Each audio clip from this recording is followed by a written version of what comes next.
This is the greatest day at Utah Beach. It's from MMB Games.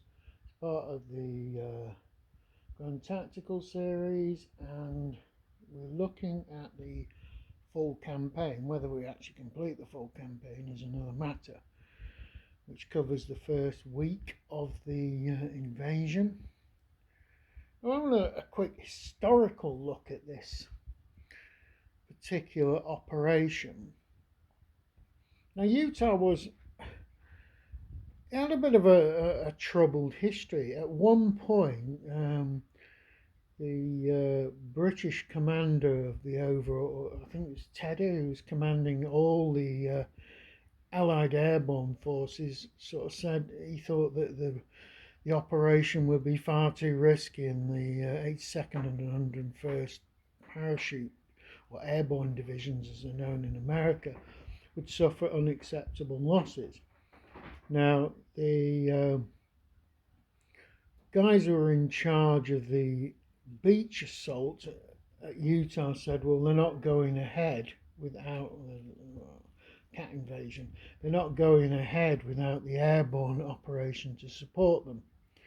Now, this dispute actually went all the way up to Eisenhower, who said, no, we're going ahead with the operation as planned. 2 airborne divisions going in, who were going to cover the actual landing beaches. Now, the odd thing about Utah as well is they didn't land where they were supposed to land.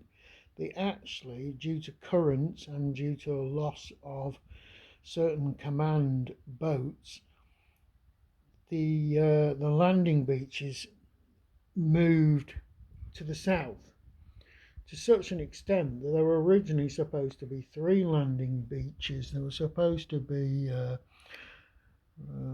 Uncle Red, Tar Green, and another beach called Victor.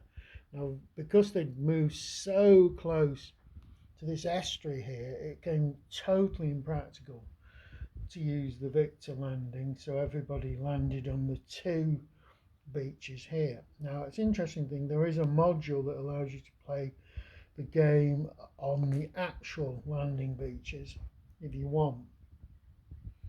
Now, another thing that is in favour of the Allies, there is very, very little German mobile defences anywhere near the beaches. And it doesn't matter whether they landed at the actual beach or landed where they did in reality.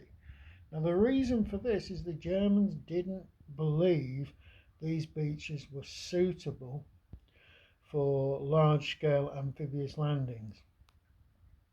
And there's a damn good reason for that, is because if you look behind the actual beaches, you've got this huge flooded area, and the only way across this flooded area is by these narrow causeways that in theory could be easily blocked. So the Germans sort of naively thought, they're not going to bother with this.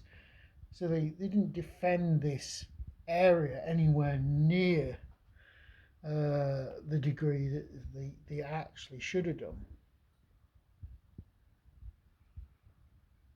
Now, another thing to remember is the actual landing by the 4th Infantry Division was a doddle. It was a cakewalk. I think they had 190, was that killed, maybe 190 killed, or just maybe 190 casualties on the day.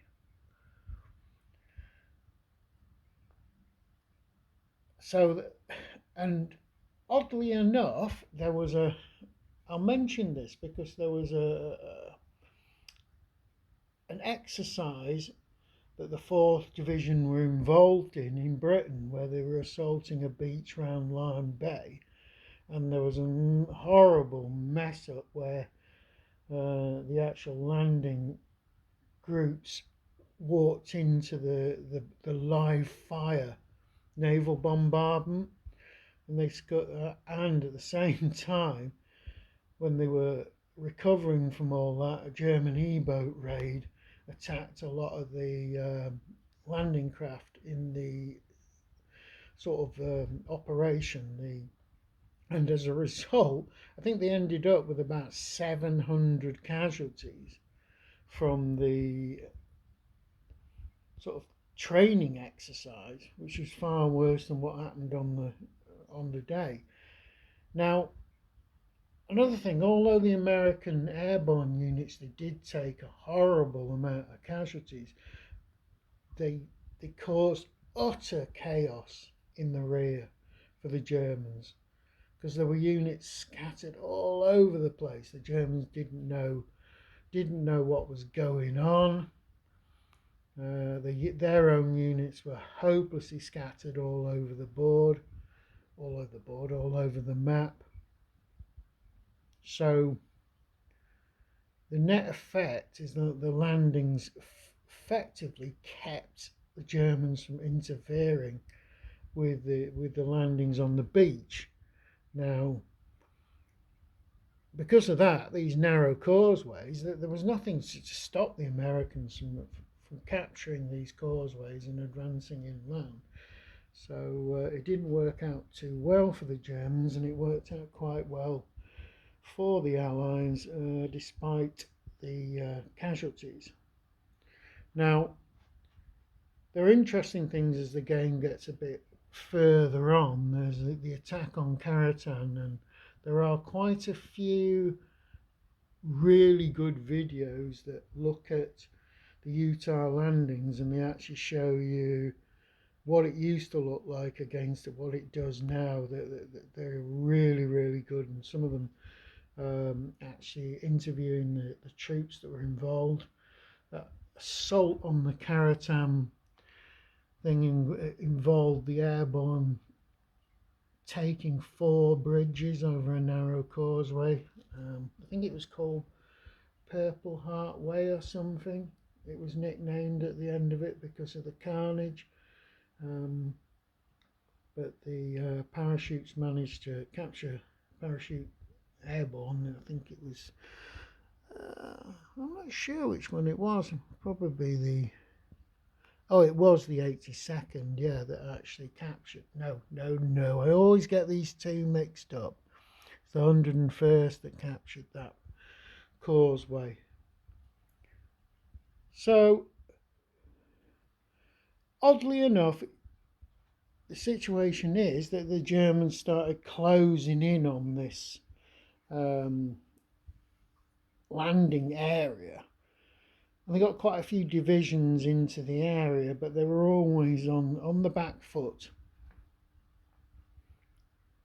But the terrain here is, if you look at it, it's horrendous.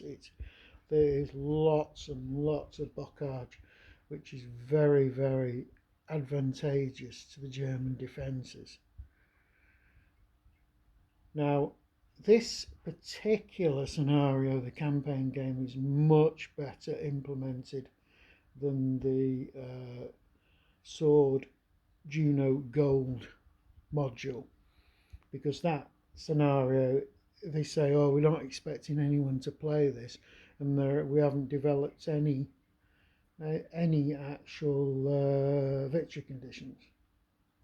Whereas this one, every single division has got specific objectives, and also it's got the advantage that you don't have to play the seaborne landing. You can actually play a campaign based on the situation on the 7th, which is something that Gold, Juno and Sword is sadly lacking. I think that's pretty much all I want to say about it.